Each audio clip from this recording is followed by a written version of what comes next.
juste la maîtrise du micro on-off, la caméra on-off. Si la connexion tient, on peut montrer toutes nos frimouses, ça, il n'y a aucun souci. Si la connexion vous lâche ou que vous voulez être tranquille derrière votre écran, ça se comprend aussi. Vous pouvez éteindre les caméras. Ce qu'on fera, mais je le repréciserai ensuite, ça sera pour les questions. Vous pourrez rallumer la caméra parce qu'on fera une session qui sera interactive. On est dans l'échange et pas dans le frontal.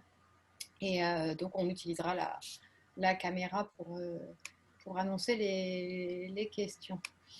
Voilà. Ok, très bien. Alors, On Marco. attend encore 2 minutes, vous êtes d'accord? Si on attend encore 2 minutes? Ouais. 19h05 Oui, quand même. Il y a un Ouais, petit, pas de problème. une petite excuse comme ça en début de soirée. ok.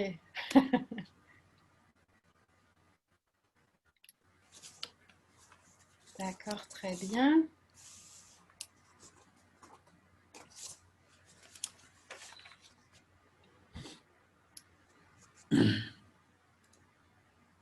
On peut faire un petit tour de groupe ou pas, Marco? Why Ça not? te dit? Why Peut-être on not? peut, ouais, On peut-être peut. on peut aborder un peu le ressenti jusqu'à présent sur ces 2 premiers webinaires, ces 2 premiers samedis que vous avez suivis, dont j'ai entendu beaucoup d'enthousiasme et beaucoup de bien. Voilà. Donc, C'est ma curiosité, hein. Je suis aussi un peu journaliste, donc forcément, j'aime bien savoir un peu comment ça se passe. Et j'ai du mal à laisser des minutes sans les utiliser. Donc, je ne sais pas si si vous voulez nous partager vos expériences sur les webinaires. Ça permet de faire le retour pour Marco, il est là. oui, voilà, parce que moi, je suis que sur le côté organisationnel. Donc, moi, quand j'ai des retours comme ça de contenu qui fonctionnent, ça me fait beaucoup plaisir. Donc, ceux qui ont envie de dire des choses bien, maintenant, Ah non. sur la formation, allez-y.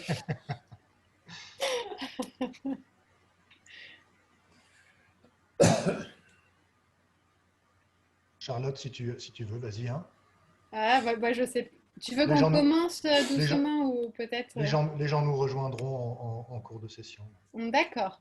Alors, juste pour préciser que vous le sachiez, là, vous le voyez en haut à gauche de votre écran, la session, elle est enregistrée.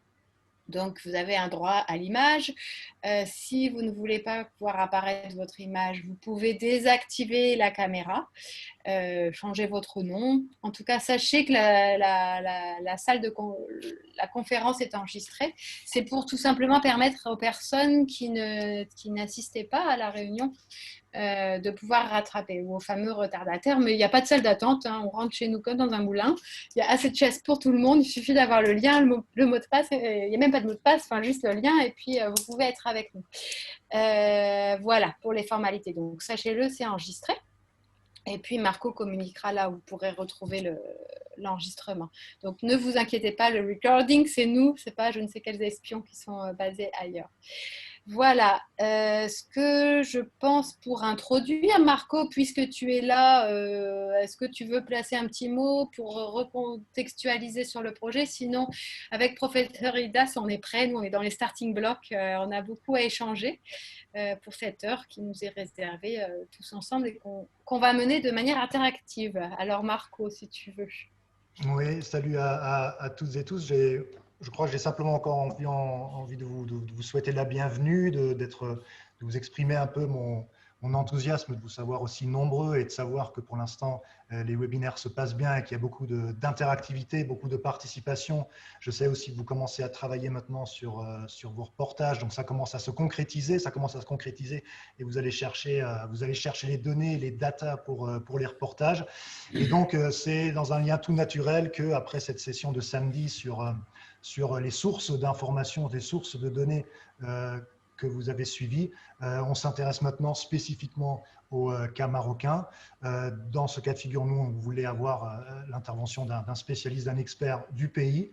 Ça nous semblait plus légitime et plus juste. Et donc, on a pris contact avec Monsieur Idas, maintes fois recommandé. Et donc, également, merci beaucoup à vous d'être là ce soir. C'est une super introduction. Professeur Hidas, aussi merci de nous accorder une partie de votre soirée et de venir appuyer le travail journalistique des participants, des participantes et de partager vos connaissances en ce qui concerne le droit d'accès à l'info au Maroc. C'est une vieille passion pour vous, puisque vous avez déjà participé dans les années 90 à un ouvrage collectif sous le patronage de l'UNESCO. Je vais mettre les références de cet article dans le chat, même si depuis la situation a beaucoup évolué.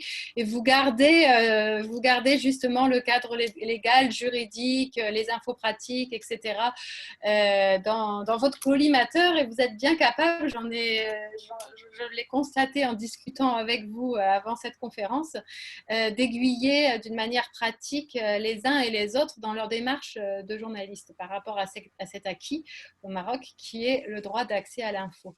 D'ailleurs, il y a certaines personnes, je pense, qui vont vous reconnaître, je ne sais pas, mais peut-être que vous êtes même leur professeur de droit des médias à l'ISIC, à l'Institut supérieur d'information et de communication à Rabat. Sinon, vous enseignez la propriété intellectuelle, quelques bâtiments plus loin à Rabat. Pas très loin de l'ISIC non plus. Et puis, je pense que vous n'êtes pas insensible aux droits humains puisque vous intervenez au sujet des droits de l'homme à la faculté de droit, à l'université Mohamed V, à Rabat également. Et j'ai remarqué que vous attachez aussi beaucoup d'importance à la liberté de la presse.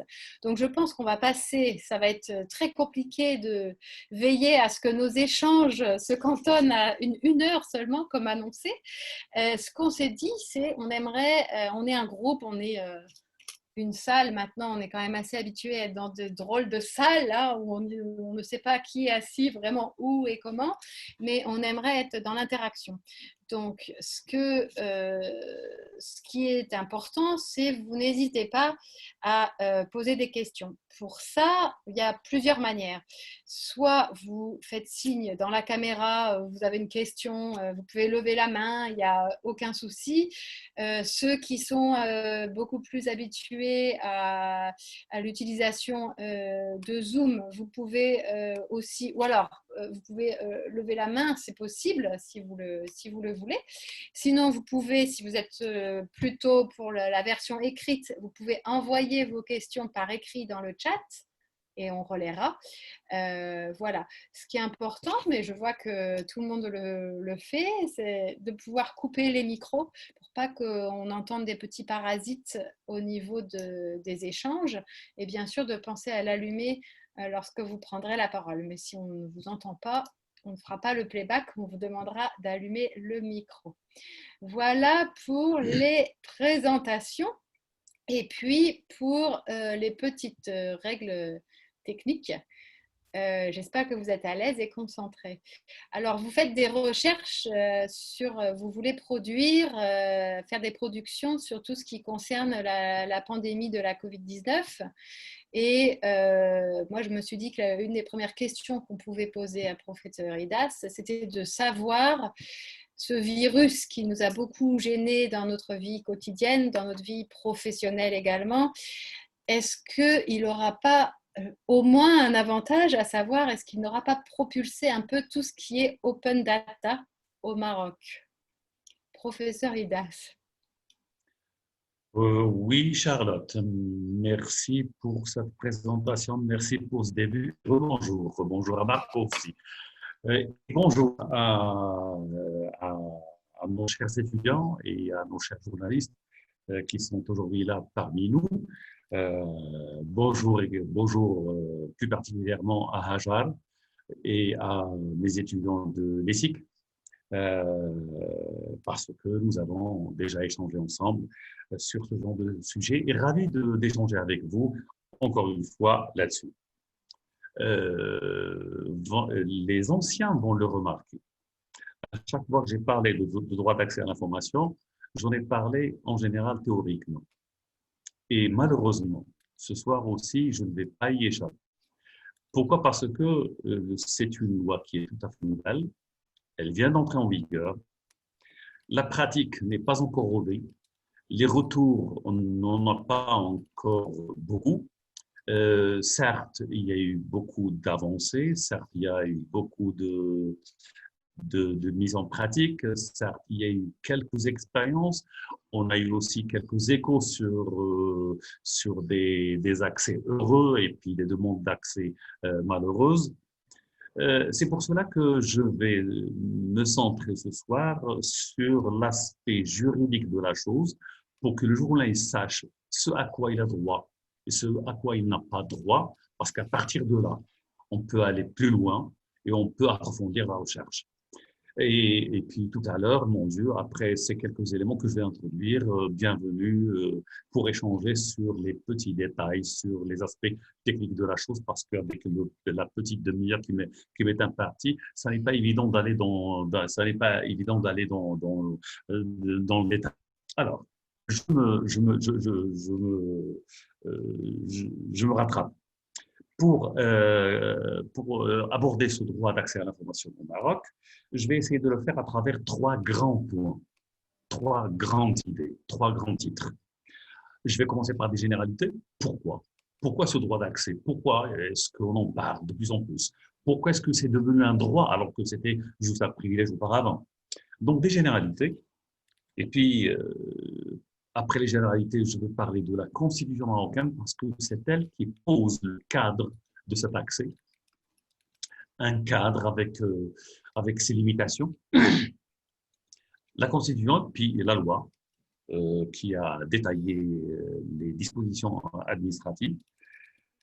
Et cette loi-là, je vais essayer de m'arrêter à quelques petits points qui sont nécessaires à connaître sans aller et sans lire la loi elle-même, parce que parfois c'est un peu rude de lire les textes juridiques. Et puis, à la fin, je vais essayer de terminer par une idée qui fait le prolongement du droit d'accès, à savoir que le droit d'accès, c'est très bien, mais ce n'est pas encore suffisant. On fait mieux. Très bien. Alors, je reviens à mon premier point, les généralités. Que peut-on dire du droit d'accès à l'information? Eh bien, pourquoi le droit d'accès à l'information? Eh bien, parce que l'information est un bien public. Ce n'est pas un cadeau quand je demande une information. C'est une donnée que j'ai par moi-même créée, par mes impôts que je paye. C'est donc un bien public et l'accès à ce bien public est un droit de l'homme. Il est devenu un droit de l'homme un peu partout, reconnu universellement. Quand je dis ça, ça n'est pas évident parce que les choses n'étaient pas aussi claires auparavant.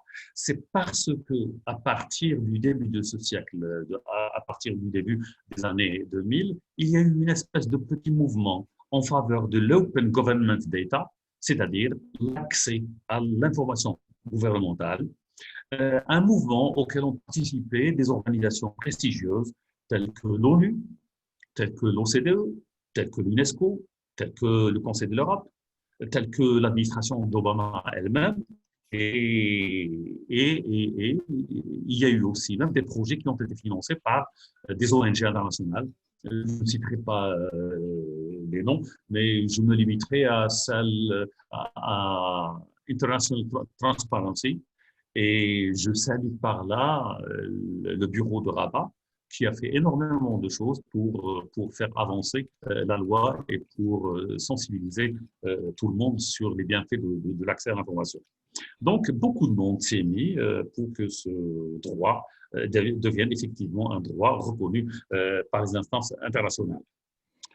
Et c'est aussi quelque chose qui est devenu impératif depuis qu'il y a eu cette idée de société du savoir et depuis que le fameux sommet mondial de la société de l'information tenu à Tunis, puis tenu aussi auparavant à Genève, depuis que ces deux grands sommets ont sensibilisé le monde entier au fait que la data veut dire de l'argent, veut dire du temps, veut dire de la plus-value veut dire énormément de choses.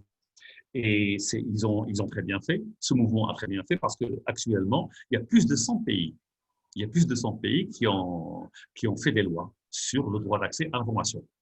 C'est merveilleux parce que 20 ans auparavant, il n'y avait presque pas. Il y avait quelques pays seulement, c'est-à-dire une dizaine, pas plus d'une dizaine. Nous sommes actuellement une centaine, plus d'une centaine. C'est merveilleux, pourvu que ça continue.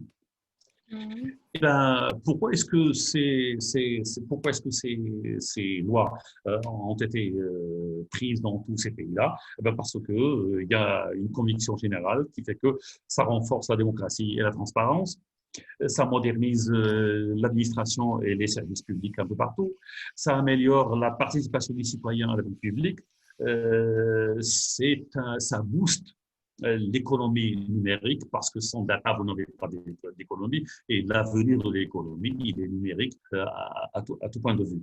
Et bien sûr, parce que vous êtes journaliste, mon Dieu, ça vous facilite énormément le travail. Et Sans ça, accès à l'information, un journaliste ne peut rien faire. C'est voilà. un droit. Ça vous Tellement donne d'ailleurs, même du travail. Ça vous donne du travail aux absolument, journalistes, puisque absolument. dans ce que vous précisez, ça vous donne de la matière, de l'accès à l'information, mais ça vous ajoute aussi une qualité en tant que journaliste, c'est-à-dire de contrôler la véracité des Voilà. informations qu'on vous Et livre. je rebondis, Charlotte, sur ce que vous dites. Ça permet Mhm. l'accès à l'information, ça permet aussi de lutter contre ce phénomène dont on parle de plus en plus, à savoir les fake news. C'est Les ça. fake Et news d'ailleurs, parce que, je me permets oui, de rebondir, parce que c'est vraiment intéressant. Là, vous voyez que le mouvement a plus que 20 ans, oui, puisque vous avez parlé des années 2000, ça nous oui, c'est rajeunit cela. pas, hein. On est 20 ans après. Est-ce que, c'est ce j'ai situé, alors c'est pas que je parle que du Covid maintenant, mais j'ai demandé, est-ce que justement ce mouvement qui est contextualisé depuis 20 ans au Maroc et dans d'autres pays, est-ce que avec le développement du virus au Maroc, ça a propulsé l'open data ou bien est-ce que vous avez remarqué un changement de comportement au niveau des administrations publiques du Maroc? Euh, disons que c'est un phénomène, la loi en elle-même est nouvelle. Donc, on n'a pas encore suffisamment de retour là-dessus. Mais ce qu'on peut dire, c'est que l'accès à l'information online est devenu de plus en plus la règle. Il est de plus en plus utilisé. Et sauf que, est-ce que c'est une expérience réussie? Est-ce que ce n'est pas une expérience réussie? Pour l'instant, on n'a pas suffisamment de retours. Mais toujours est-il que le Covid a vraiment boosté la demande de l'information en ligne et la demande de l'information à distance. Ça, c'est une Mhm. chose qui est évidente. Et qu'est-ce que vous avez observé auprès des administrations publiques quand elles ont lâché des données, les données si importantes sur le Covid? Est-ce que vous avez des ministères qui vraiment ont fait preuve d'initiative ou plutôt de rétention J'avoue, d'informations? comme on le disait tout à l'heure, au Maroc, les deux ministères qui sont considérés comme étant une source en la matière, c'est le ministère de la Santé et par la suite le ministère de l'Intérieur. Parce que ce sont eux qui ont les chiffres, ce sont eux qui sont sur le terrain, ce sont eux qui sont, comment dirais-je, qui sont les acteurs majeurs dans cette crise du Covid. Mais j'avoue que j'ai été agréablement surpris par quelques organismes qui ont publié des rapports assez intéressants. Exemple, c'est pas tous les jours que j'en dis du bien. Le Haut Commissariat au Plan, parce que c'est un Haut Commissariat qui couvre une montagne de données. C'est le ministère qui couvre les statistiques du Maroc. C'est l'INSEE français, si on peut dire. Eh bien, en général, il est avare en matière d'information, mais dernièrement, il a sorti quand même des rapports sur les zones touchées, sur les secteurs économiques touchés, sur les banques, sur le tourisme, sur l'agriculture, sur les insuffisances en matière d'hospitalisation, en matière d'infrastructures hospitalières, etc., etc. Il y a aussi certaines institutions telles que Maroc Conjoncture qui ont sorti des rapports. J'avoue avoir été agréablement étonné parce que ça n'était pas tout à fait dans leurs habitudes, je l'avoue. Ah, donc ça devient doucement un acquis. Et pourtant, c'est ce que vous Ça vient, précisiez, ça vient doucement. mais le cadre législatif est récent. Le cadre Peut-être, législatif est récent voilà. et on le connaît mal aussi. On le connaît Mhm. mal.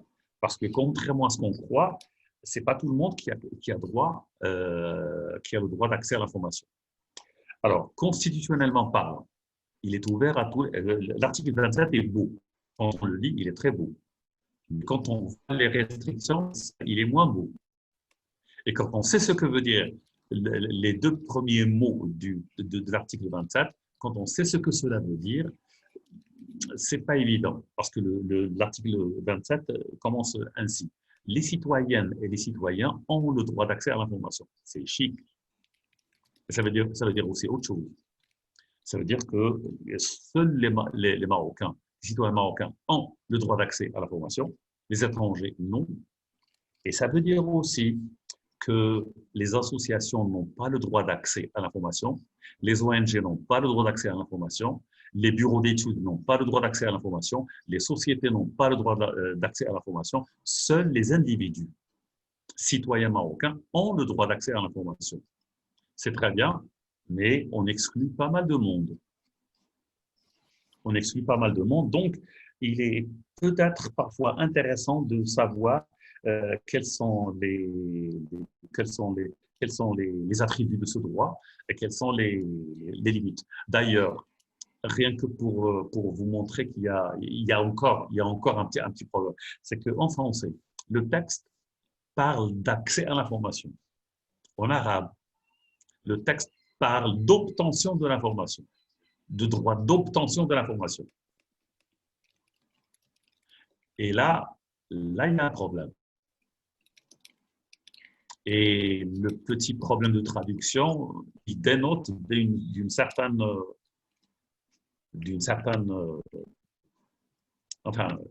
rigidité dans l'accès, voilà. D'une certaine gêne. Et malheureusement, en cas de problème, le texte qui fait référence, c'est le texte en arabe. Donc, c'est un droit d'obtention chez nous, pas un droit d'accès. Le droit d'accès, ce terme, on l'a repris sur les textes internationaux. Ok, du coup… Mais quand on a traduit le texte en arabe, on a retenu le droit d'obtention de l'information. Les Tunisiens, par contre, ils ont procédé autrement. Et cela veut dire qu'en Tunisie, le législateur a été plus cool. Il a été plus, comment dirais-je, il avait l'esprit un peu plus ouvert. Dans la mesure où en arabe, en Tunisie, on parle de haqqul nafad, l'accès. On a utilisé le terme en arabe al-nafad, c'est-à-dire l'accès. C'est le terme qui traduit vraiment bien l'accès. Le terme en français, l'accès. Voilà donc pour ce qui est, par exemple, des limitations. C'est pour cela qu'il faut le savoir. Et puis, ce droit-là, qui concerne-t-il? Eh bien, il concerne à peu près presque toutes les administrations du Maroc. Il concerne les deux chambres du Parlement. Donc, messieurs les journalistes, vous avez le droit de frapper à la porte du Sénat. Vous avez le droit de frapper à la porte de la Chambre des députés pour leur demander l'information que vous voulez. Et apparemment, ils ont un préposé, donc un interlocuteur officiel. Un interlocuteur officiel est désigné pour cela. Sauf que jusque-là, j'ai eu quelques étudiants qui ont frappé à la porte. Pour l'instant, ce n'est pas encore au point. Et la documentation, ce n'est pas par mauvaise foi, paraît-il. C'est parce qu'ils n'ont pas de documentaliste professionnel pour indexer les rapports, indexer les documents. Ce qui fait qu'à chaque demande, on doit faire une recherche incroyable pour trouver une page, pour trouver une information. Pourquoi? Parce que les documents sont mal indexés. Alors, si je vous comprends bien, là, moi, je traduirais toujours toutes vos connaissances en conseils pratiques pour ceux qui pratiquent le journalisme. Si je vous écoute, deux choses, c'est-à-dire que si je suis journaliste dans une association, une ONG ou quoi que ce soit, c'est pas le bon plan de formuler ma demande sous ma casquette d'organisation internationale, Oui, de société marocaine, etc. Oui, absolument, Charlotte. Vous êtes dans une ONG, vous n'avez pas intérêt à réclamer des documents au nom de l'ONG. Les ONG, les associations n'ont pas le droit d'accès à l'information. Vous devez le faire en votre propre nom. Et la demande est nominative. La demande est nominative. Elle est personnelle. Et l'autre Voilà, donc c'est de faire vos demandes. La première des choses pour mettre les chances de votre côté, c'est de formuler vos demandes en tant que citoyen ou citoyenne marocaine Oui, ou oui. marocain. Et Et la deuxième justifier votre identité. chose, voilà, de justifier Oui. vos identités. Et la deuxième chose, vous me reprenez si je me trompe, s'il y a vraiment un problème encore dans la transmission de l'info pour donner les dossiers, etc., je pense que, est-ce que les collègues journalistes ou étudiants en journalistes vont augmenter leurs chances en formulant une demande par une demande? Même si vous voulez accéder à beaucoup de données, est-ce que votre requête va aboutir plus facilement si vous séparez vos dossiers ou que vous demandez une chose à la fois plutôt qu'une synthèse? Euh, actuellement, on n'a pas beaucoup d'expérience en la matière. Euh, Est-il souhaitable de regrouper ces demandes? Est-il souhaitable de faire la demande? On n'en sait pas encore. On ne sait pas encore. Mais disons que légalement, vous êtes autorisé à demander autant de documents que vous voulez, autant d'informations que vous voulez.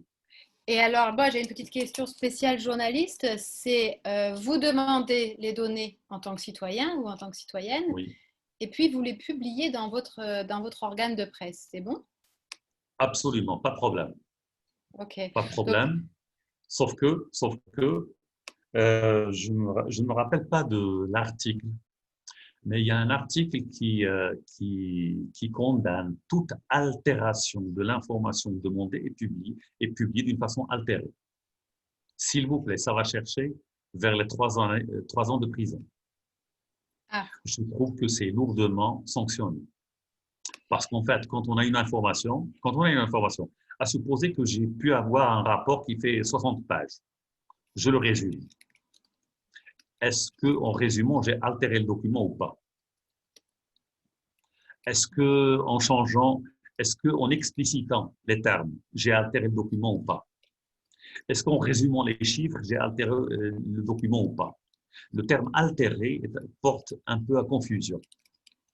Toujours est-il que l'article stipule que en cas d'altération de l'information qu'on vous a donnée, en cas de publication de cette information de façon altérée, il y a une peine d'emprisonnement. Vous pourrez une peine d'emprisonnement qui va jusqu'à 3 ans, ce qui est un peu trop.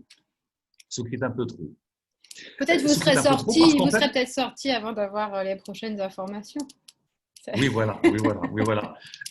Mais j'avoue que là, c'est une disposition je la trouve un peu trop exagérée. Pourquoi? Parce que un journaliste, c'est un synthétiseur. Un journaliste, c'est quelqu'un qui communique une information sensée. Un journaliste, ça n'est pas un rapporteur. Il ne va pas publier. Quand je reçois un rapport de 100 pages, je ne vais pas le publier. Je ne vais pas publier les 100 pages. Je vais publier l'essentiel. Quand je reçois un tableau de chiffres, eh bien, je vais en retenir l'essentiel. Alors, quand est-ce que l'information est altérée, quand est-ce qu'elle ne l'est pas, c'est pas évident. C'est pas évident. Bon, on va rester positif hein, dans le sens où Oui, tout ce qui est porté par le mouvement Open Data, c'est justement de faire en sorte que l'accès à l'information participe au bon fonctionnement d'une soit société. universel, soit universel. Voilà, soit aussi universel, ça aiderait. Donc, ce qui n'est pas le cas au Maroc, comme vous l'avez précisé. Alors, maintenant, admettons que je suis citoyenne marocaine, donc je peux accéder à l'information, mais comment je dois m'y prendre? Eh bien, c'est simple. Il faut remplir un formulaire. Un Mhm, formulaire dans lequel on vous demande, comment dirais-je, votre identité, mhm. l'intitulé de l'information. Oui. Et C'est le formulaire que je trouve sur la page de la CDAI ou bien? oui, voilà, oui, voilà. D'accord. Mhm, Euh, il vient juste de sortir, vous savez, il vient juste de sortir il y a quelques mois. On a mis du temps hein, pour le sortir, mhm. parce que la loi était là. Ils ont pas son prévaloir, parce que le formulaire n'était pas prêt. Alors, il vient juste de sortir, je pense, il est sorti, je pense, il y a 5 mois, 4 mois. C'est en mars, il me semble. Oui, c'est ça. Donc, c'est Voilà, vraiment voilà. récent. Donc, Mhm. c'est vraiment récent. C'est pour cela qu'on n'a pas suffisamment de retours sur le droit d'accès à l'information au Maroc. On n'a pas beaucoup d'expérience, on n'a pas de cas. ça n'est pas évident de dire si c'est bien en route ou pas. Mhm. Mais reste positivement. C'est déjà pas mal qu'il soit là. C'est très bien. D'accord. Alors, j'ai le formulaire. Après, à qui je l'adresse? Je l'envoie au À niveau central. toutes les administrations, normalement, toutes les administrations sont censées de désigner un interlocuteur officiel. Mhm. Et normalement, on devrait trouver ça sur le site. Sur le site d'un Normalement. ministère, oui, oui, voilà. On devrait le trouver. Il y a des administrations qui l'ont déjà fait. Par exemple, si vous allez sur le site de la HACA, la Haute Autorité de l'Audiovisuel au Maroc, vous allez trouver le préposé au droit d'accès. Vous allez le trouver. Mhm. Il y a son nom, il y a son téléphone, il y a son email. Vous pouvez le contacter. Mais j'ai vérifié sur le site d'autres administrations, le nom n'y est pas. Ok. Il faut passer malheureusement encore par le standard général, demander à la personne et peut-être que si la standardiste le sait, elle va vous aiguiller vers cette personne. Alors, rassurez-moi, parce qu'on est dans un processus de décentralisation, de Oui, déconcentration, etc. Et aussi d'ouvrir le droit d'accès à l'info.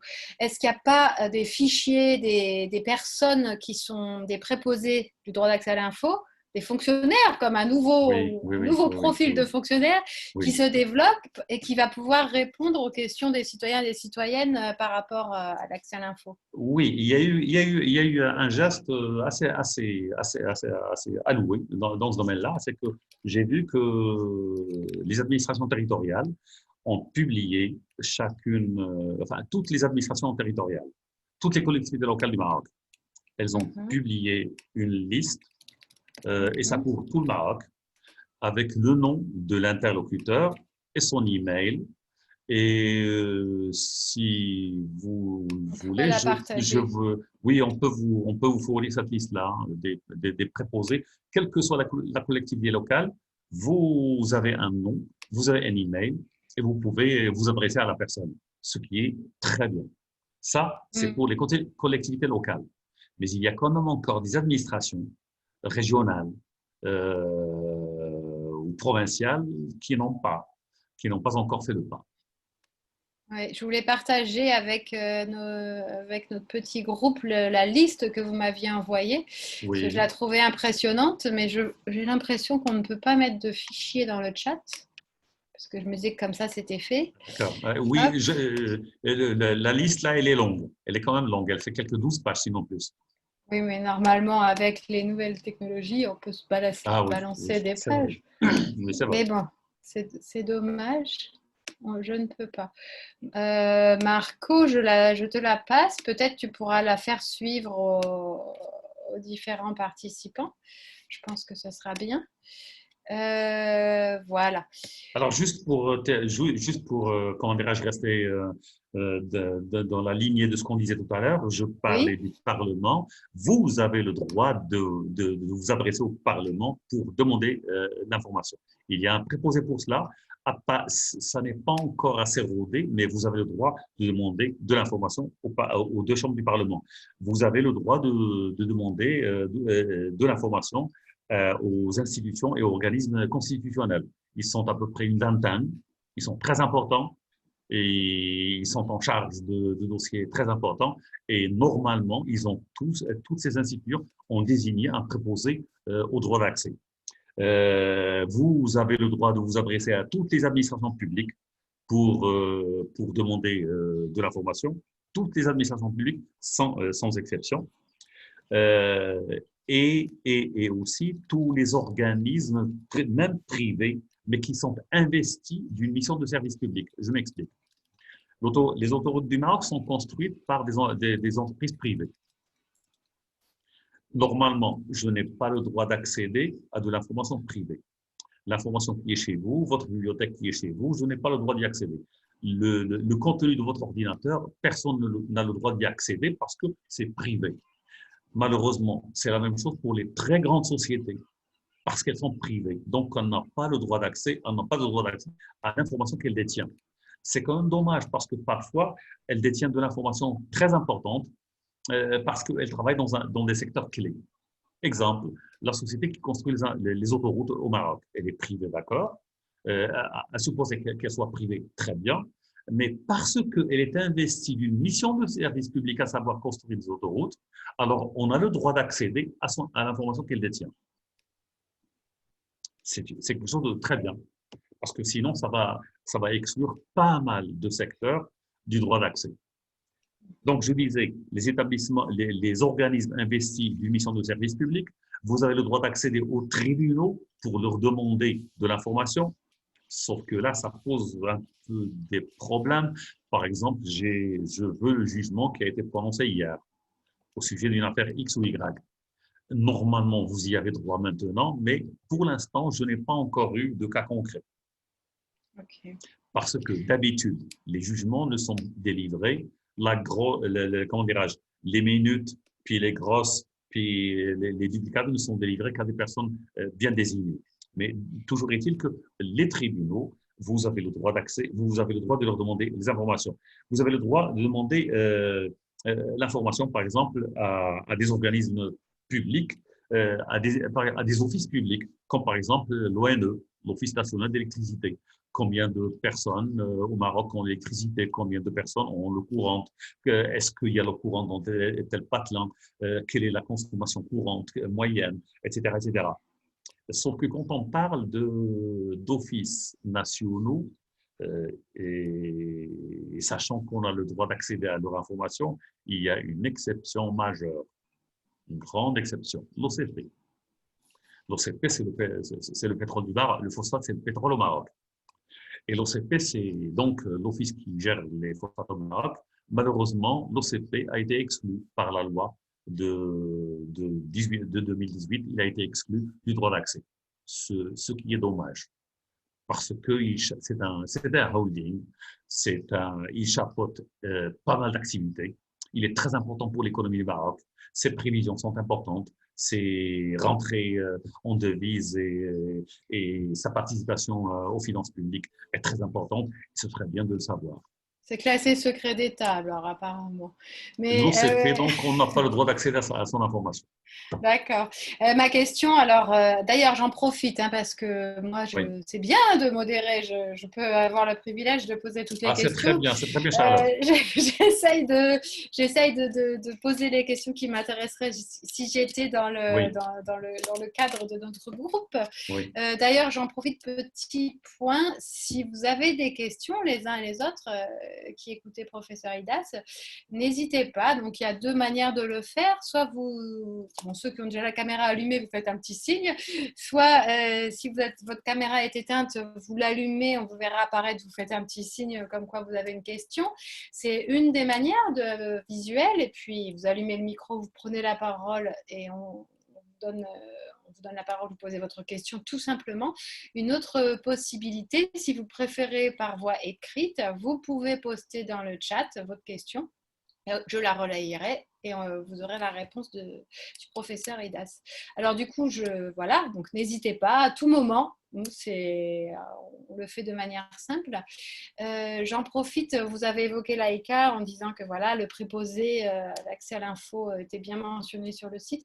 Je voulais savoir, alors je ne suis pas omnubilée par ce corona, je pense juste à notre groupe qui fait ses recherches sur le corona. J'ai plusieurs questions. Est-ce que le ministère peut-être si vous pouvez répondre, bien sûr, je ne vais pas vous mettre dans l'embarras. Est-ce que le ministère de la Santé a profité de l'occasion du virus pour développer, donner plus de données fiables, avoir des préposés accès à l'info qui soient disponibles au niveau numérique, puisque j'imagine que les demandes ont fusé. Donc, c'est ma première question en ce qui concerne le ministère de la Santé. Et est-ce qu'il y a eu plus de données qui ont été vulgarisées aussi au niveau de tout ce qui concerne les structures des hôpitaux publics, etc., la prise en charge des malades? Est-ce qu'on a pu observer ça, que les données avaient plus de visibilité? Des données de qualité, parce que... Oui et non. Oui et non. Disons que le ministère de la Santé a été beaucoup critiqué en ce qui concerne la gestion. Je dirais peut-être que c'est normal parce que finalement, tous les ministères de la Santé de partout sont critiqués parce que c'est quand même une pandémie surprise. et c'était pas évident de pouvoir répondre. Je ne défends pas par là le ministère de la Santé en aucun cas, mais je dis juste ce qu'il y a, c'est que le ministère a été critiqué pour sa gestion. Et pour pallier à toute autre critique, parce qu'il a été très critiqué, il tient des réunions quotidiennes, il tient une conférence de presse quotidiennement, et il publie des bilans. Il publie des bilans, ce qui est déjà pas mal. Je pense que les bilans sont accessibles sur le site. Ils sont aussi, comment dirais-je, publiés par la MAP. C'est repris aussi par des journaux. Disons que de ce point de vue-là, pour ce qui est comment dirais-je, de la pandémie au jour le jour, oui, cette conférence de presse répond à certaines attentes. Et les chiffres qui sont publiés, ils sont de plus en plus détaillés, sur la crise. Donc, on peut dire que les chiffres ne manquent pas pour l'instant. D'accord. Je voyais un participant qui clignotait, Brian. Oui. Est-ce que c'est une question ou c'est juste une apparition? Si c'est une question, vous pouvez allumer le micro et poser la question. Sinon, on continue. Moi, j'en ai des questions. Ok, je ne pense pas. Donc, ce que je voulais savoir, c'était, enfin déjà, je ne sais pas s'il y a encore assez de recul, je ne pense pas, mais est-ce que les données, c'est un acquis. Maintenant, on a accès aux données publiques. C'est un acquis qui est récent. Est-ce que les citoyens et les citoyennes marocaines ont conscience de ce droit? Et ma question, c'est est-ce que vous observez, parce que pour avoir conscience de ce droit, il faut le savoir, qu'on a ce droit d'accès à l'information, et c'est là où interviennent les journalistes dans la vulgarisation. C'est-à-dire, est-ce que le processus d'accès à l'information est connu au Maroc? Est-ce que vous voyez l'information qui est relayée? Parce que cette liste de préposés à l'information, j'ai l'impression que c'est un petit peu... je n'ai pas l'impression que ce soit très connu. Bon, il faut avoir les emails, c'est pas toujours sur les sites. Donc, on en est où dans cette prise de conscience d'accès à l'info? J'ai vu ta question en cas de refus. Oui, j'y répondrai tout à l'heure. Oui, oui, j'avoue que la loi a connu une très longue gestation. C'est presque une dizaine d'années, ce qui est un peu trop, une dizaine d'années de gestation. Elle a été adoptée en difficulté, si l'on peut dire. Mais j'avoue que après l'adoption, on a presque oublié la loi. Les grands médias n'ont pas fait de travail de vulgarisation, n'ont pas fait connaître cette loi-là auprès du public. Et je pense que les émissions de la première chaîne, de la deuxième, enfin des chaînes de télévision au Maroc, leurs programmes à ce sujet-là, ils étaient rares. Donc la loi est encore mal connue. Donc, le grand public ne la connaît pas. D'accord, donc le petit groupe qui est là, voilà, vous pouvez savoir, vous pouvez divulguer cette loi. Le petit groupe, je pense qu'il la connaît, mais même pour ce qui est des étudiants, c'est pas tout le monde, en dehors de la fac de droit, en dehors des étudiants de la fac de droit, en dehors des étudiants de l'ESI, je pense que c'est un droit qui est très mal connu par l'ensemble de l'université marocaine. Du coup, c'est pour ça que je me permettais de poser cette question, puisque je pense que plus, pour avoir observé l'open data aussi depuis plusieurs années, plus les demandes fusent, plus il y a de personnes qui effectuent les demandes, plus les structures pour répondre aux demandes s'installent et fonctionnent, parce qu'au début, c'est pas très fonctionnel. Par contre, et là je relais la question de Hajar, qu'est-ce qu'on fait si on nous refuse de fournir les informations? Est-ce qu'il y a une procédure? Quel est le suivi? Oui, alors, normalement… Et comment ils peuvent suivre aussi? Comment ils peuvent assurer le suivi? Il y a la procédure est la suivante, que prévoit la loi est la suivante. Je formule ma demande. Si le préposé ne me répond pas, au bout d'un certain délai, j'ai le droit de faire un rappel En cas de refus, je m'adresse à la commission. Je m'adresse à la commission qui va instruire ma demande et qui va intervenir auprès de l'administration pour lui demander d'abord le pourquoi, mais sans plus malheureusement. C'est-à-dire que la commission du droit d'accès à l'information ne peut pas obliger l'administration concernée à répondre favorablement à la demande. Donc, la commission n'a pas un pouvoir coercitif à l'égard de l'administration qui refuse le droit d'accès. D'accord. Et est-ce que la procédure est numérisée? C'est-à-dire que j'imagine, une personne dépose son formulaire, ça se fait de manière physique ou de manière numérique. Est-ce que je peux suivre un petit peu comme quand on télécharge quelque chose, on voit que c'est à 30%, 50%, malheureusement, 70%? Pour l'instant, il n'y a pas le tracking. Le tracking n'existe pas encore. Non, pas encore. C'est encore le présentiel, c'est encore le téléphone classique, c'est encore le mail pour rappeler, comment dirais-je, demander des informations sur la demande d'accès. Pour l'instant, et disons que je pense que ce sera meilleur dans les mois à venir, parce que pour l'instant, nous en sommes au début, tout au début. Le formulaire par lui-même, il vient juste de sortir. Les premières demandes viennent d'être faites. Les premiers refus viennent d'être faits. Et j'ai demandé à quelqu'un que je connais à la commission, est-ce que vous avez reçu des plaintes?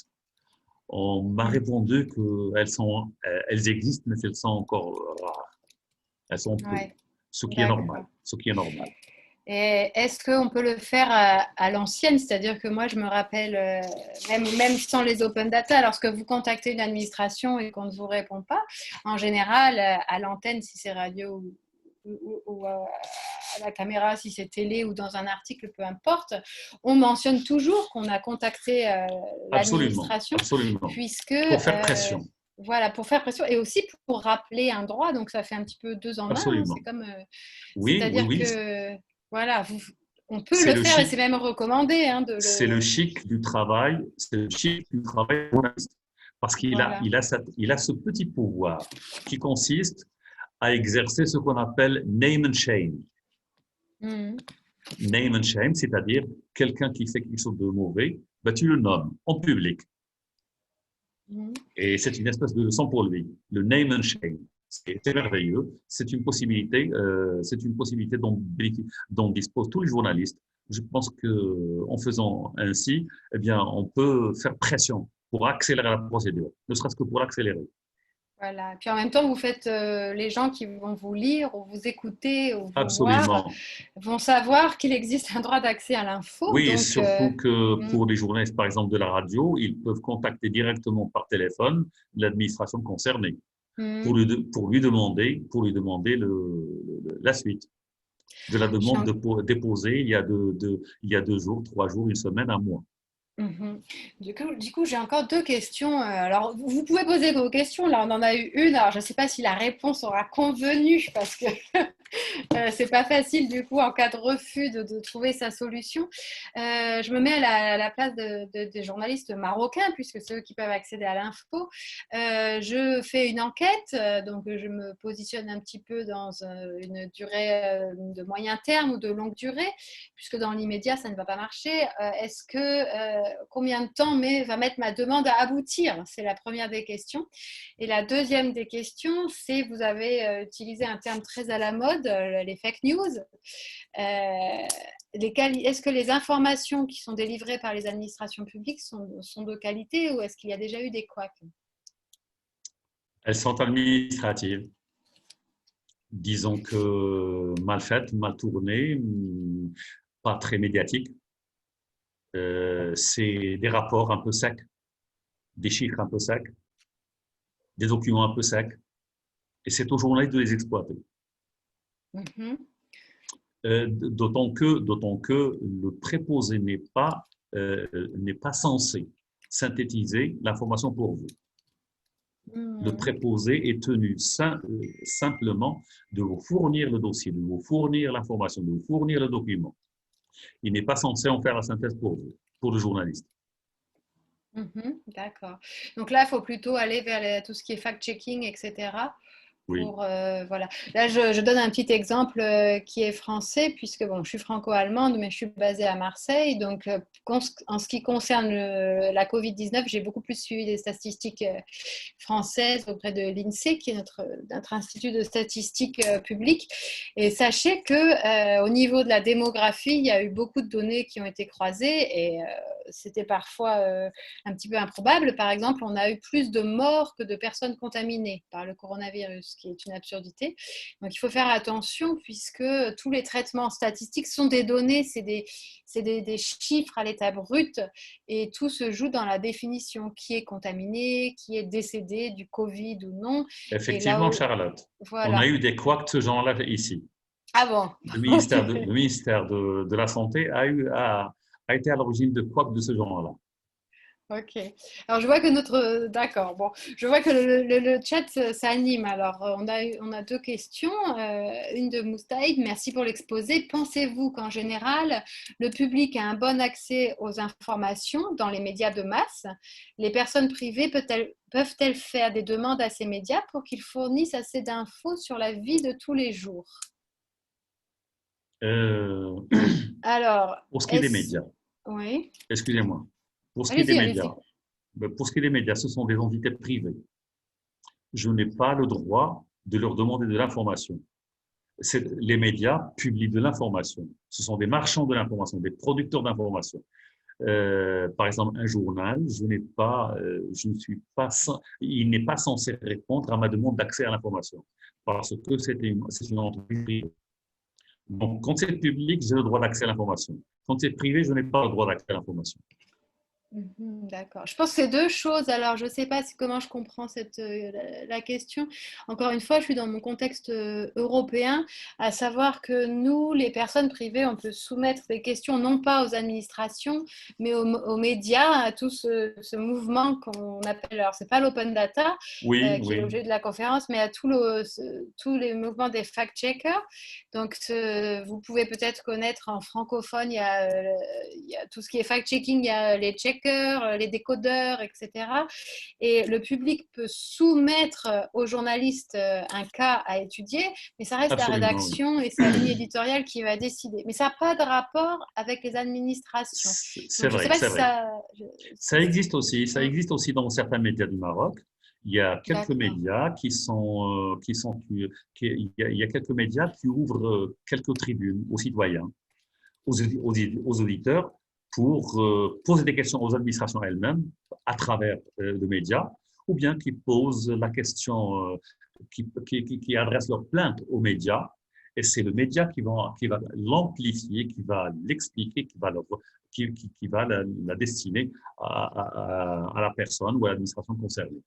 Ça existe au Voilà. Maroc aussi. D'accord.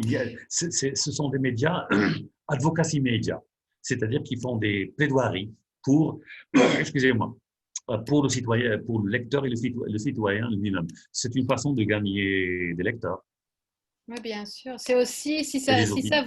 si ça vous intéresse, j'imagine qu'il y a ça aussi au Maroc, je le sais même parce que j'ai déjà vu, tous les mouvements des lanceurs d'alerte. C'est-à-dire que lorsque vous voyez un dysfonctionnement dans la société, vous pouvez faire une étude, vous pouvez en tant que citoyen ou citoyenne demander des données, un accès aux données, mais si vous êtes entre guillemets trop isolé, c'est-à-dire que vous avez une seule voix citoyenne, vous pouvez vous en remettre aux médias. Et là, le journaliste, c'est ce que vous expliquiez, professeur Idas, c'est-à-dire que c'est un droit, le droit à l'accès à l'info, c'est un droit, mais c'est aussi, vous avez aussi le devoir en tant que journaliste d'informer vos co-citoyens et vos co-citoyennes de leurs droits. Comme ça, vous serez plus à pouvoir Oui, l'utiliser, à le mettre en route. absolument, absolument. Mm. Sauf que pour ce qui est des lanceurs d'alerte, au Maroc, il y a encore un vide juridique. Il y a encore un vide juridique, ce n'est pas un statut pour l'instant reconnu. C'est un phénomène qui est certainement ancien, des lanceurs d'alerte, il y en avait toujours. Ça n'est qu'avec Assange, Julian Assange comment il s'appelle l'autre qui est en Russie actuellement. Je me rappelle Oui, il plus y en de a son nom. plusieurs, enfin, Oui, oui, il y oui, a mais plusieurs. disons Assange et l'autre qui est actuellement en Russie. Bref, Ah, avec ces Snowden ou deux-là. bien? Oui, voilà, Snowden, oui. D'accord. avec ces deux-là, donc le phénomène est devenu récent. Et avec la numérisation et l'Internet, c'est devenu récent. C'est devenu, comment dirais-je, un phénomène de société. Sauf que c'est un statut qui, pour l'instant, n'est pas encore reconnu. C'est le cas d'ailleurs aussi dans beaucoup de pays, comme l'Angleterre, comme les États-Unis, comme la Suède. Vous vous rendez compte, Julian Assange, parce qu'il a publié des informations sensibles, comment dirais-je, accusé de viol. Mhm. Ouais, bon, là, c'est la grande échelle. Oui, C'est oui, voilà. la grande échelle. Oui, voilà, oui, voilà. Mhm. Et pour ce qui est de Snowden, vous connaissez un peu son histoire. C'est quand même malheureux pour des lanceurs d'alerte qui, en fait, ont lancé des alertes dans l'intérêt public. Mhm. Leurs alertes sont d'un intérêt public. Elles ne sont pas d'un intérêt privé. Mhm. Bravo pour les lanceurs d'alerte, tant que c'est pour de l'intérêt public. Bien sûr, hein, ça Pour peut les être… pour les chercheurs de scoop, ça ne m'intéresse pas. Non, Des c'est des alertes scoop, choses… oui. Voilà, là je vous donne un exemple qui est aussi d'ailleurs, c'est important d'avoir des exemples qui sont régionaux, des exemples de proximité. Je pense que ça parle beaucoup plus aux populations. De voir des données, par exemple ici dans la région PACA, qui maintenant s'appelle la région sud autour de Marseille, on a eu des… Bon, c'est pas des lanceurs d'alerte, c'est des lanceurs d'alerte, mais il n'y a pas de statut juridique non plus. C'est des citoyens qui ont averti sur le taux de pollution. Ils se sont amusés à mesurer la pollution et à rassembler des données publiques sur les données météo, pour ceux qui s'y connaissaient, sur des données géologiques, pour ceux qui connaissaient l'étude des sols. Et en faisant des comparatifs, ils se sont rendus compte qu'autour de certaines entreprises, il y avait un grave souci. Oui, donc c'est là où vous pouvez utiliser vos données. Oui, et je oui, vois qu'on a une autre question encore de Hajar. Oui, j'avoue, juste pour rester dans la ligne de ce que vous disiez tout à l'heure, j'avoue que les journalistes ici aussi, ils ont été quand même audacieux aussi pour ce qui est de certains sujets. Par exemple, il y a 2 ans, il y a un prix qui a été décerné à une série d'articles sur la culture de la pastèque au Maroc. Comme vous savez, la pastèque, c'est un fruit d'été. Sauf qu'au Maroc, grâce au Sahara et grâce à l'eau souterraine, on peut avoir la pastèque à partir du mois de mars. Sauf que c'est au détriment des nappes phréatiques. Et un journaliste a fait un très bon travail sur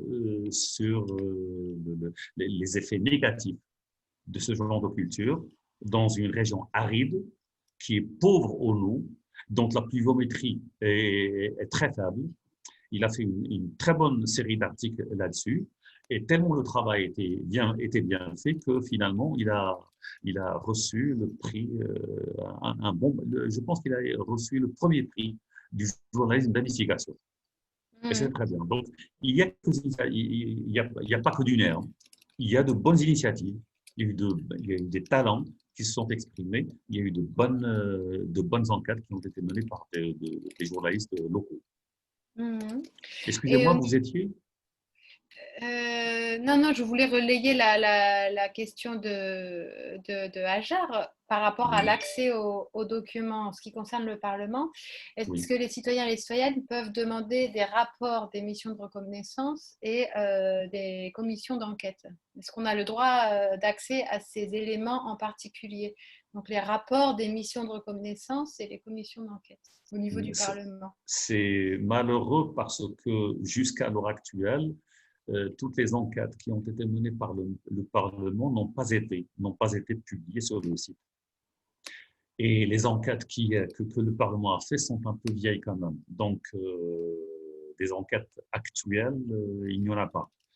Les enquêtes que je connais sont des enquêtes un peu vieilles, mais c'est malheureux parce que certaines d'entre elles n'ont jamais été publiées, ce qui est dommage. Eh bien, c'est peut-être le moment de demander d'accéder au dossier. D'accord, mais ça fait partie des documents auxquels on a le droit? Pardon? Ça fait partie non, des documents? Non, carrément. Non, j'ai le droit de demander d'accéder à tout le document.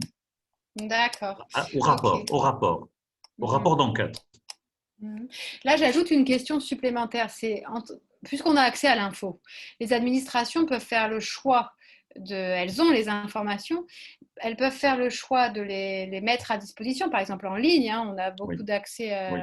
au niveau Internet, ou bien de les rendre disponibles sur demande également. On en est où Oui. dans cette répartition sur la mise à disposition proactive et volontaire des administrations, et puis le fait de répondre, il y a 3 catégories, hein, Oui, de oui, la mise à disposition volontaire, oui, ensuite les réponses sur demande, et puis la 3e catégorie, malheureusement, la rétention d'informations. oui. Oui, je suis tenté, pour rester dans le de votre idée, je suis tenté de dire, vous savez, messieurs les journalistes, le droit d'accès à l'information, c'est du has-been. C'est du has-been. Certes, c'est un droit qui a été, qu'on a arraché. C'est un droit qui est venu dans la douleur, mais c'est du passé, c'est du has-been. Ce que les journalistes devraient demander maintenant et ce que les journalistes devraient réclamer dans leurs papiers, dans leurs articles, c'est de la gouvernance proactive. C'est-à-dire que les administrations, sans qu'on leur demande d'accéder à l'information qu'elles détiennent, elles doivent publier cette information sur leur site. Actuellement, c'est très facile, c'est possible, c'est même, ça ne coûte rien. Toutes les administrations se doivent de publier l'information qu'elles détiennent. Elles se doivent de la publier sur leur site. Les sites sont faits pour cela. C'est pour ça. Et d'ailleurs, si vous avez, c'est d'ailleurs quelque chose qui est en mouvement, qui progresse, dans la mesure où si vous prenez le site de certaines administrations, eh bien, ils sont de plus en plus volumineux. Ils font des millions de pages et c'est très bien. Ça veut dire que les administrations maintenant, au lieu d'attendre à ce qu'on leur demande de l'information, eh bien, ils la publient et c'est une économie de temps, c'est une économie de personnel et c'est mieux pour une meilleure gouvernance. Donc, ce qu'on devrait demander, ce que vous devriez demander pour l'avenir, c'est pas seulement un élargissement du droit d'accès à l'information, mais c'est plutôt une gouvernance proactive, c'est-à-dire toutes les administrations doivent publier l'information qu'elle détient. Elle doit la publier sur son site web, c'est possible et ça coûte pas cher. Ok, alors je vois la main levée de Mohamed. Je relais aussi une question de Moustaï et j'en profite pour ajouter quelque chose. Alors, donc c'est vrai, parce que là, vous pensez à la nouvelle génération sur quoi on peut militer pour justement accéder à l'info, Oui. c'est-à-dire qu'elle soit mise à disposition, puisqu'on y a le droit, que maintenant elle soit disponible. Ben, ma petite préoccupation, c'est lorsque je regarde les sites des administrations, peut-être le plus des collectivités territoriales, de tout ce qui est à une échelle régionale ou encore plus même peut-être de la ville, etc. Les sites internet, quand il y en a, je les vois mal accueillir, ils ne sont pas Basiques, encore la qualité, voilà, ils sont vraiment basique. basiques. Oui, oui. Et donc là, j'imagine pas trop enfin, comment on va mettre les données à disposition, c'est la première question. Et du coup, ça rejoint la question, est-ce que de Moustaïd, est-ce que la RACA, l'autorité de l'audiovisuel, elle pourrait être un petit peu plus coercitive et jouer un rôle actif pour renforcer l'accès à l'info? La C'est pas mise sa à mission. disposition, non, c'est pas dans ses missions. Ce n'est pas sa mission. Sa mission, c'est de réguler l'audiovisuel au Maroc. L'accès à l'information, c'est pas sa mission, c'est pas son domaine. Elle D'accord, est tenue, donc. elle est simplement tenue de mettre à disposition du public, du chercheur, l'information qu'elle détient. Par exemple, les licences, par exemple, les cahiers des charges. Et c'est très bien parce que maintenant, les cahiers des charges sont disponibles sur son site. Auparavant, ils n'étaient pas. C'est déjà pas mal. Comme ça, je peux savoir ce qui est exigé de telle ou telle radio et ce à quoi la nouvelle radio X, ce à quoi elle s'est engagée. Mhm. Donc du coup, Donc, donc l'ALCA, c'est pas une solution pour c'est pas pouvoir, sa mission. C'est pas c'est pas sa dans sa mission. mission, d'accord. C'est pas, ce n'est pas dans ses attributs. Mhm. Dans la commission, est-ce que elle peut aussi, elle pourrait veiller à D'accord. ça ou pas? Malheureusement, d'après son texte, elle est encore, elle est encore un petit bébé. centre-pouvoir. Disons qu'elle est consultative et c'est plutôt une commission de médiation. Elle est là pour faire de la médiation entre le demandeur et le préposé, mais elle n'est pas là pour exiger du préposé, pour exiger de lui une réponse. D'accord. Donc, si je vous entends, c'est juste une médiatrice. D'accord. Donc, vous précisez que le droit d'accès à l'information, c'est bon, c'est un acquis. Maintenant, la nouvelle génération devrait se mobiliser pour la mise à disposition des informations des administrations publiques. Mais le seul moyen pour le faire, ça serait de multiplier les demandes et d'assurer le suivi d'une manière publique. Il n'y a pas d'autre, on ne peut pas en recourir à une autorité ou à une autre pour être appuyé dans cette démarche. Absolument. Oui, Hajar a posé une question. Oui, alors il y a un petit peu d'embouteillage dans les questions, mais comme celle d'Hajar passe bien. Non, non, allez-y.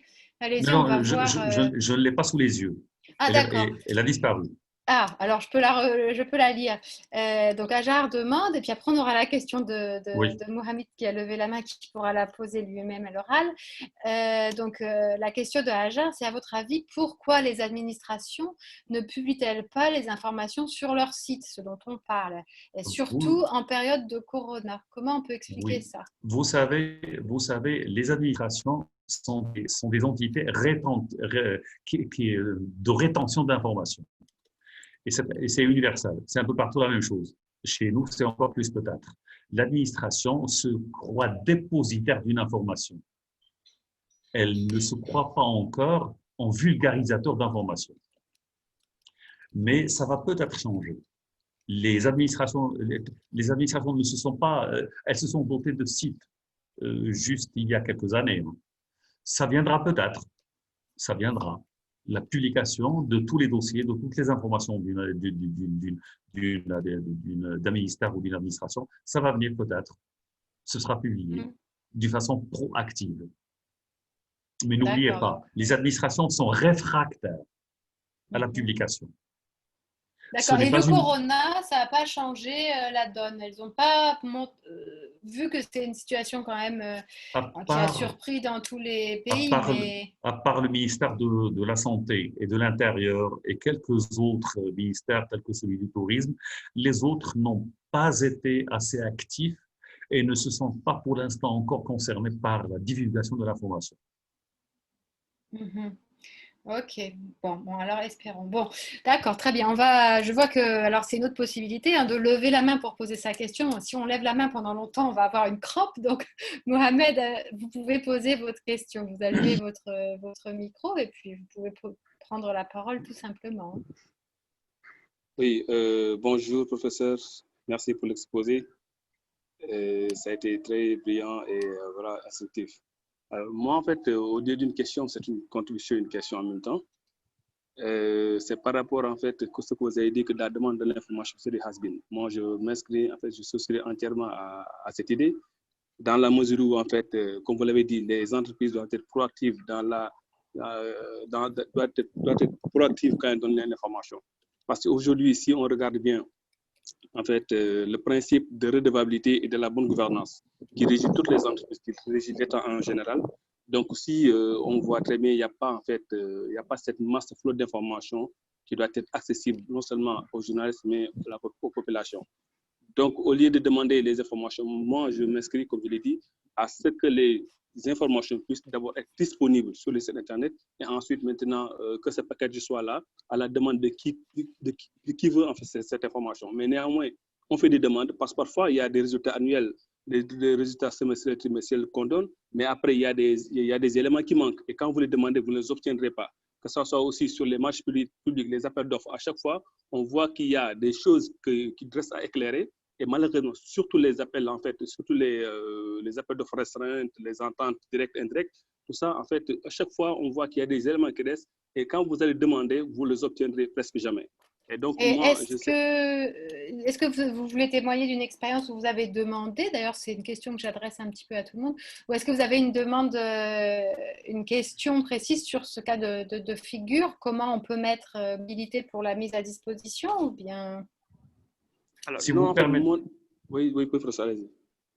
Non, allez-y. Oui. Si vous permettez, Charlotte, c'est juste pour rester dans le siège de ce que disait Si Mohamed.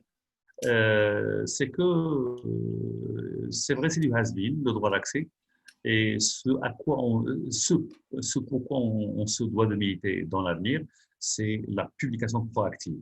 Et je suis optimiste, pourquoi? Je suis optimiste pour deux raisons. D'abord, l'intelligence artificielle. De plus en plus, les administrations vont publier l'information qu'elles détiennent, et en plus, elles vont se faire d'un robot intelligent pour pouvoir répondre aux questions pertinentes des journalistes, des chercheurs, des étudiants et du simple citoyen. Je pense que l'intelligence artificielle, elle sera d'un grand secours dans ce domaine-là. Et les administrations n'auront pas à se plaindre de manque de personnel, de ceci, de cela. Ceci d'une part. D'autre part, je pense que les administrations et les sociétés même privées seront de plus en plus obligées de publier leurs informations parce que, d'après ce que j'ai remarqué aux États-Unis, par exemple, je ne le disais pas à Charlotte, depuis la crise toutes les sociétés, et ça commence à faire tâche pour les pays, toutes les sociétés qui veulent faire appel à de l'argent public, toutes les sociétés qui sont en bourse et qui veulent faire appel à des investissements ou à un investissement du capital, elles se doivent de publier leur bilan et leur exercice. Très bien, c'est une bonne chose.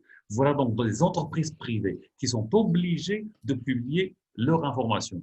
Pourquoi? Parce qu'elles ont besoin de l'argent public oui, de l'argent public. Enfin, pas de l'argent public, mais de l'argent du privé, d'action privée, si on peut dire. Parce qu'elles ont besoin d'argent, elles doivent donner l'information et publier tout leur bilan, tous leurs chiffres.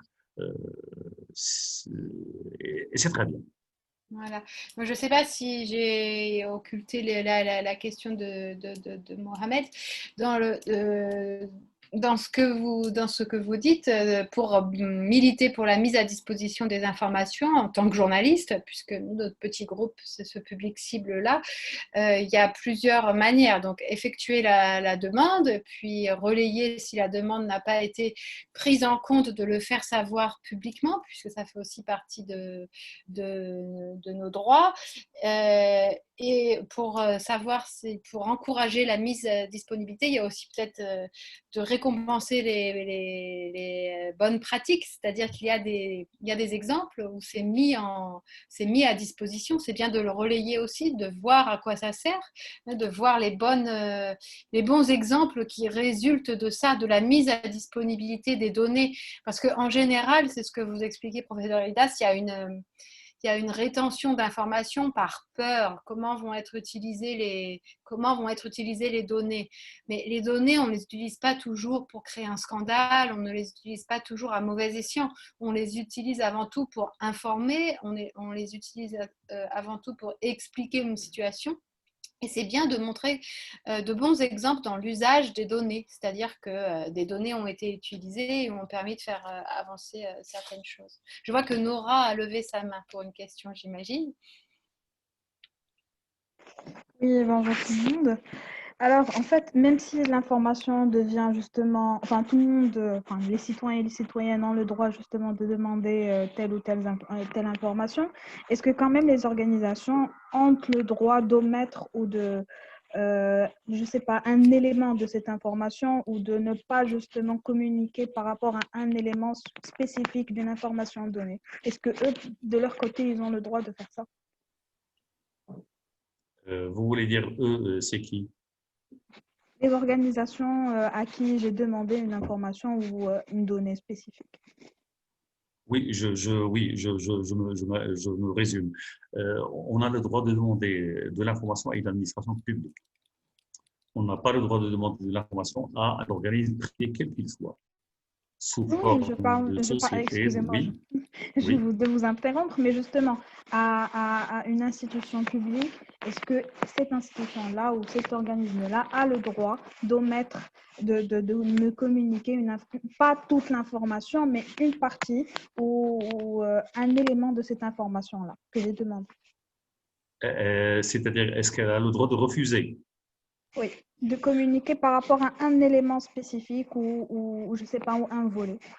Normalement, les bonnes pratiques que nous avons constatées dans beaucoup de pays, c'est que quand il y a refus, il y a une explication pour le refus.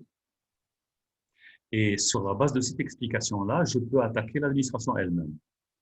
Donc, quand je demande une information, normalement, l'administration se doit de me donner l'information que j'ai demandée.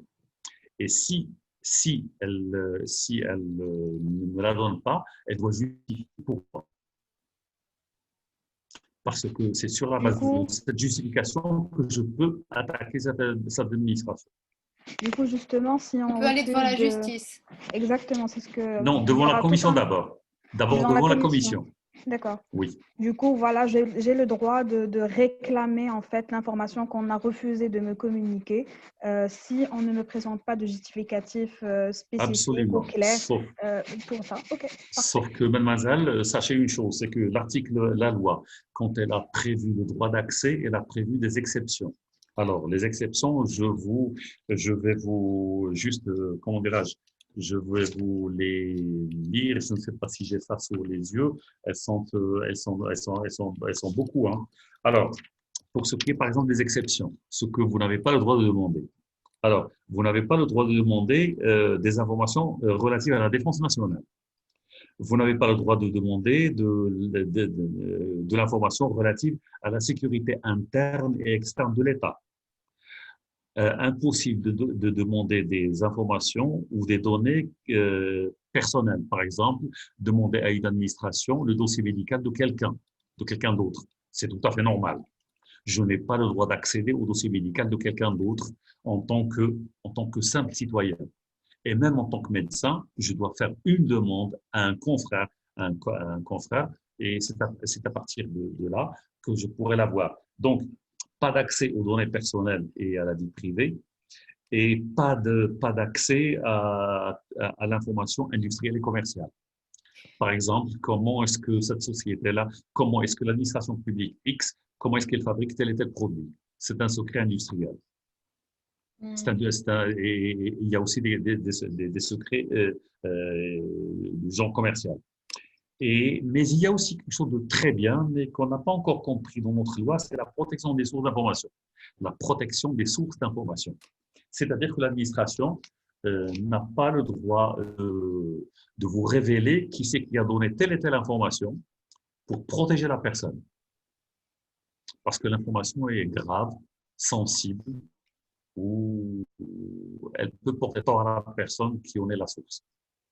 Mais professeur Edas, j'ai une Oui, inquiétude. Je rebondis sur la question posée par Nora. Donc, je fais ma demande d'information. Malheureusement, l'administration ne me livre pas, ne me donne pas réponse. Je me tourne vers la commission. Seulement, on a vu auparavant que la commission n'a pas de pouvoir coercitif. Donc, est-ce non. que je ne suis pas en train de jouer un match de foot et d'être dans les prolongations? Mais je vais juste perdre du temps avant de passer ma demande devant un Il y a une tribunal. autre prolongation. Ah, Malheureusement, il y a une autre prolongation encore qui ne servira peut-être pas à quelque chose, mais, mais il y a quand même une autre prolongation, à savoir, c'est de s'adresser au tribunal administratif de première instance, comme ok, dans tous les pays, en France aussi.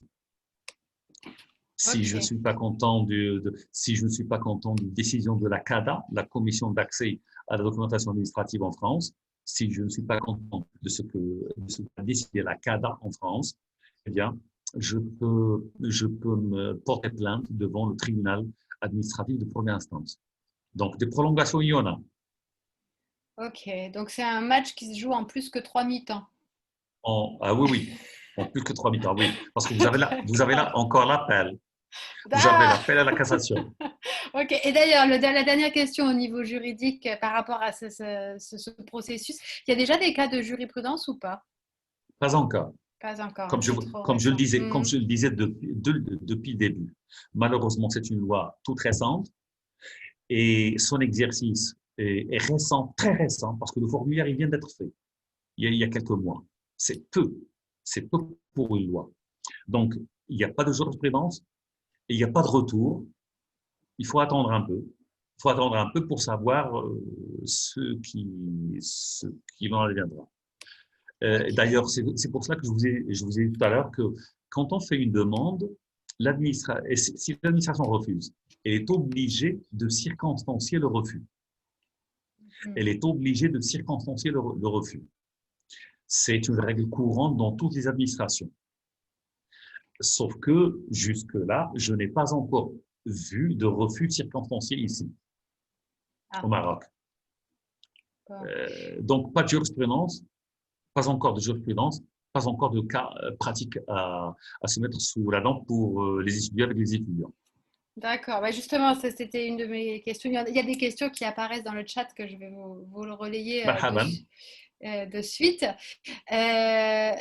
J'aurais voulu savoir si, alors là, vous pouvez soit allumer votre caméra, la faire clignoter, lever la main ou répondre dans le chat comme vous voulez. Je voulais juste savoir si parmi le groupe, c'était pour un partage d'expérience, s'il y en avait déjà qui avaient utilisé le fameux formulaire pour accéder à de l'info et qui avaient fait des demandes d'informations ou pas encore.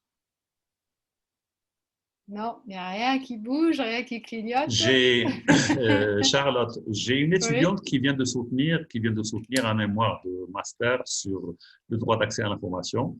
Elle a beau chercher, elle a été à la commission, elle a beau chercher des cas de plainte, elle n'en a pas encore trouvé. Ce qui fait qu'elle a soutenu un mémoire théorique. Ah. Elle a soutenu avec nous un mémoire théorique. Parce qu'il n'y avait pas de jurisprudence, il n'y avait pas de cas concret. Ok. Là, du coup, je relais la question de Moustaï qui peut-être peut résoudre ça dans quelques mois, parce qu'il faut attendre justement ce retour d'expérience. Donc, ça fait mention du réseau associatif, l'intervention de Moustaï, du réseau associatif du droit d'accès à l'info, REMDI, ou est-ce que vous dites REMDI, je ne sais pas. Oui. Voilà. Et la question, c'est comment le réseau peut travailler avec les académiciens et les académiciennes pour faire profiter notamment au niveau du développement de l'enseignement. Oui. Donc, comment on peut… Oui. Le REMDI est un réseau qui a fait beaucoup de travail, qui a beaucoup milité, qui a fait beaucoup de plaidoyer pour la loi.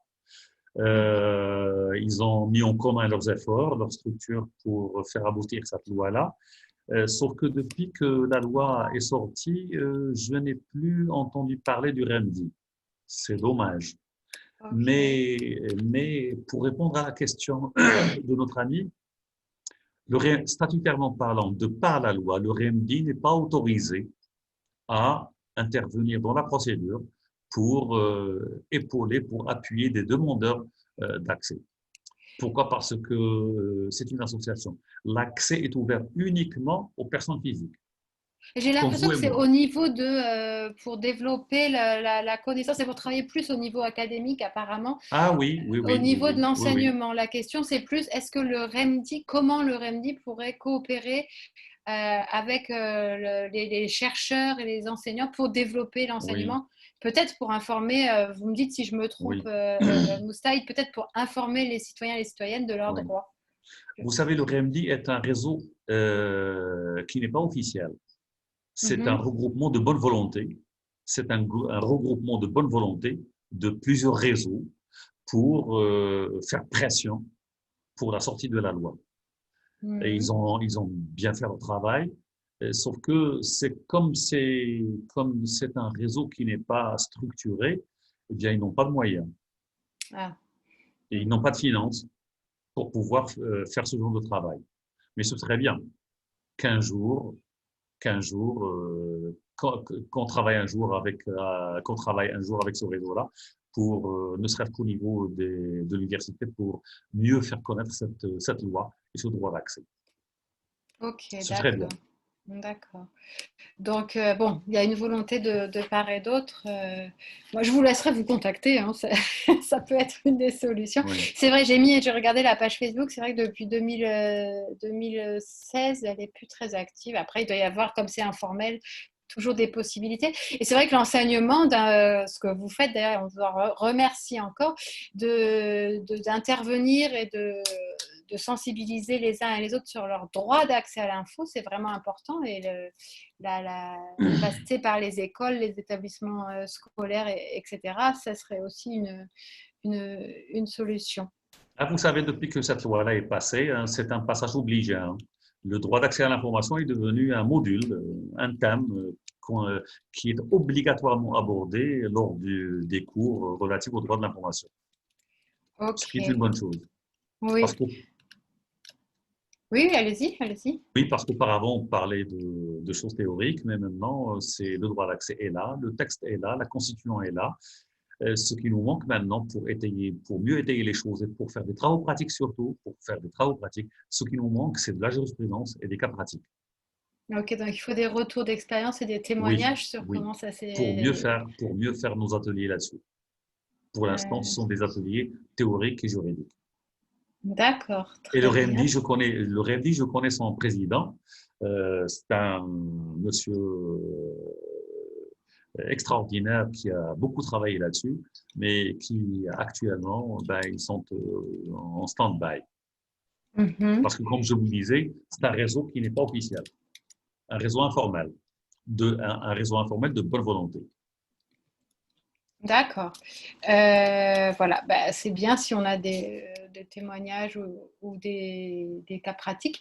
Je voulais savoir, je relais l'autre question de Mohamed. Est-ce qu'il y a une charte de transparence pour les entreprises Une au niveau charte de de l'accès? transparence pour les Ouais, entreprises, malheureusement pas encore. Malheureusement pas Mm. encore. La transparence n'est pas encore une pratique courante, surtout dans le secteur privé. Dans le secteur privé, la règle, c'est le secret. Mhm. Et c'est de bonne guerre. C'est de bonne guerre. C'est un fonds de commerce chez le privé. D'accord. D'accord, c'est ça. J'en profite pour vous dire, donc merci pour l'information. Donc c'est bien d'échanger vos expériences les uns avec les autres. J'en profite pour vous dire que comme la conversation est enregistrée par Marco, ça veut dire que son disque dur pourrait exploser tellement vous participez, tellement on est en train d'échanger. Moi, je suis confortablement installée, hein, je ne sais pas vous, mais moi, j'ai mon dossier, tout va bien. Je pourrais Avec plaisir. continuer à écouter professeur Hidas encore pendant plusieurs minutes. Ce Par que je contre, voudrais dire encore, ce que je voudrais voilà. juste préciser encore, c'est que l'administration publique, et l'on est encore à ce fameux article du Code de la fonction publique qui interdit à tout fonctionnaire, comment dire, pardon, excusez-moi, qui impose à tout fonctionnaire une obligation de réserve. Le Code de la fonction publique marocaine impose à tout fonctionnaire une obligation de réserve. Ce qui veut dire que les fonctionnaires dans toutes les administrations, on sent encore à cette attitude. On ne répond pas au public. On ne divulgue pas au public. C'est pour cela d'ailleurs que toutes les administrations, et d'ailleurs jusqu'à l'heure actuelle, si vous demandez une information à n'importe quel fonctionnaire dans une administration, vous serez débouté.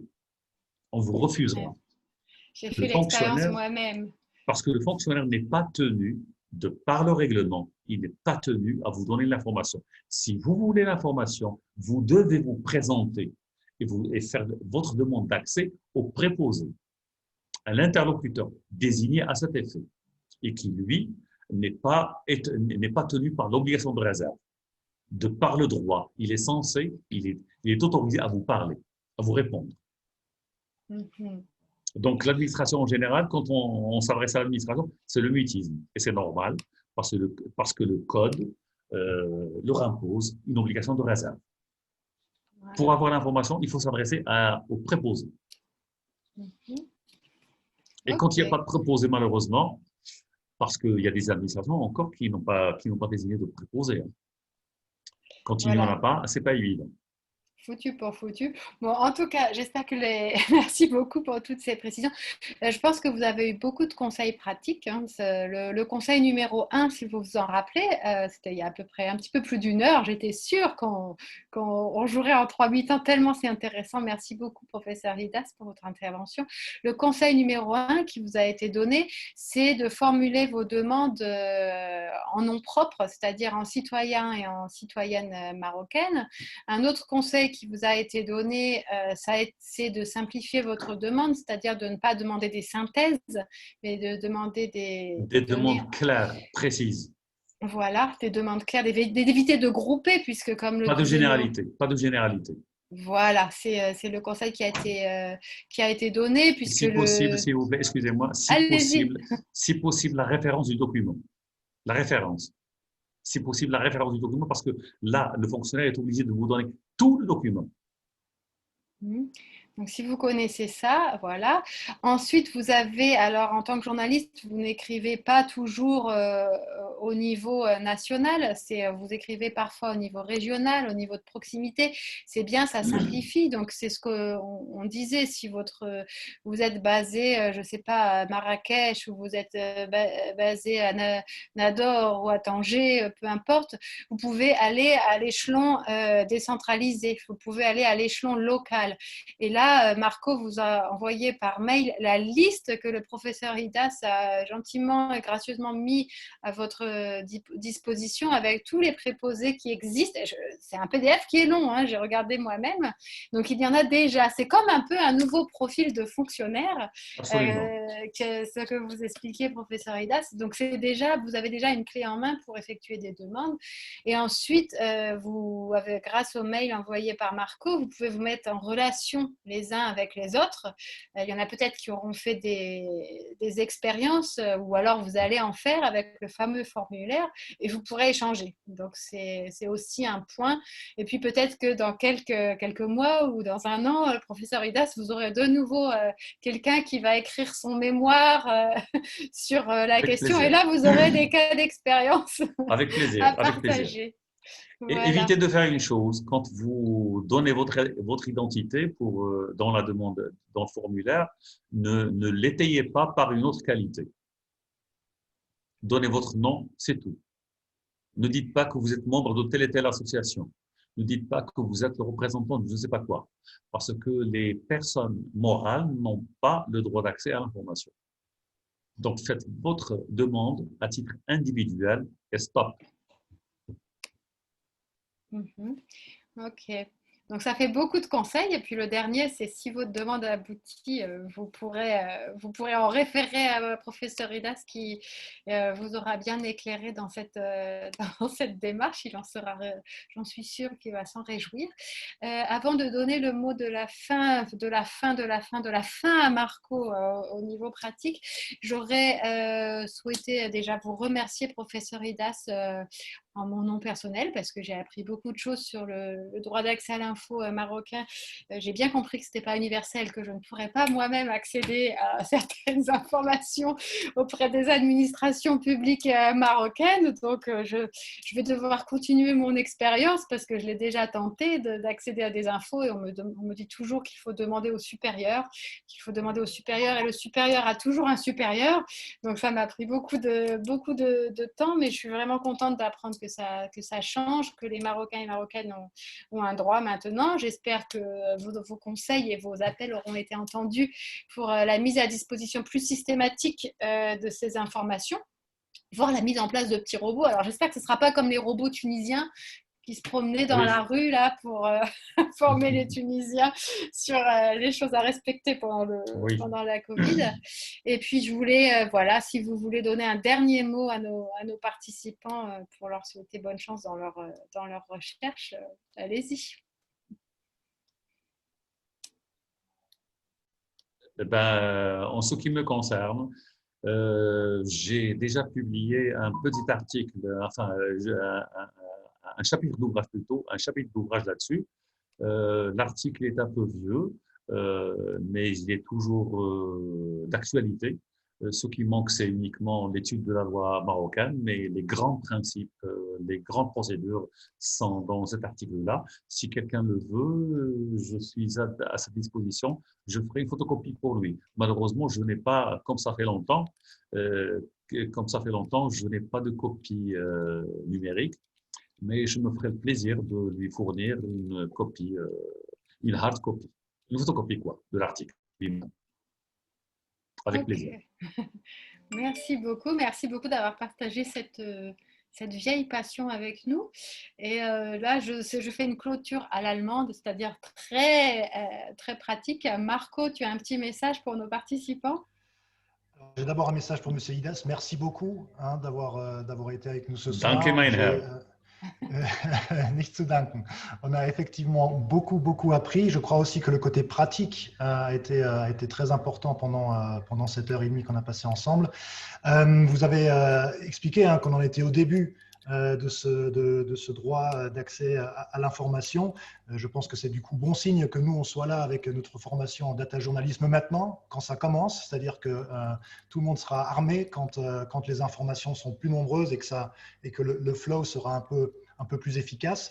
Vous avez également parlé tout à l'heure de données qui étaient souvent mal compilées ou qui étaient souvent mal organisées, mal communiquées, que c'était un peu aride quand on recevait ces documents de l'administration, quand on en reçoit.